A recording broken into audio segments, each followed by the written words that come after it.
सारस की कहानी। एक किसान चिड़ियों से बहुत तंग आ गया था। उसका खेत जंगल के पास था। उस जंगल में पक्षी बहुत थे। किसान जैसे ही खेत में बीज बोकर घर जाता, वैसे ही झुंड की झुंड चिड़िया उसके खेत में आकर बीज खाने लगते। किसान चिड़ियों को उड़ाते उड़ाते परेशान हो गया था।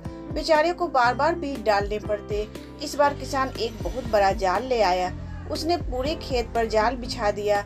बहुत से पक्षी खेत में बीज चुगने आए और जाल में फंस गए। उस जाल में एक सारस पक्षी भी फंस गया। जब किसान जाल में फंसे पक्षियों को पकड़ने लगा तो सारस ने कहा, आप मुझ पर मेहरबानी कीजिए, मैंने आपका कोई नुकसान नहीं किया है। मैं ना तो तोता हूँ, ना बगुला, ना बीज खाने वाला कोई और चिड़िया। मैं तो सारस हूँ। खेती को नुकसान पहुँचाने वाले कीड़ों को मैं खा जाता हूँ। मुझे छोड़ दीजिए।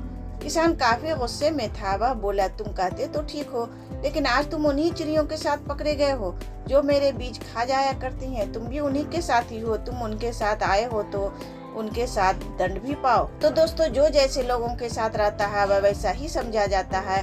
बुरे लोगों के साथ रहने में बुराई ना करने वालों को भी सजा और बेइज्जती मिलती है। इसलिए उपद्रवी चिड़ियों के साथ आने से सारस को भी बंधन में रहना पड़ा। उम्मीद करती हूँ ये वीडियो आपको पसंद आया होगा। इस वीडियो पर आपकी क्या राय है हमें कमेंट करके जरूर बताएं। वीडियो पसंद आया हो तो लाइक और शेयर करना बिल्कुल भी ना भूलें। चैनल पर नए हो तो चैनल को सब्सक्राइब जरूर करें। वीडियो देखने के लिए आपका बहुत बहुत धन्यवाद दोस्तों।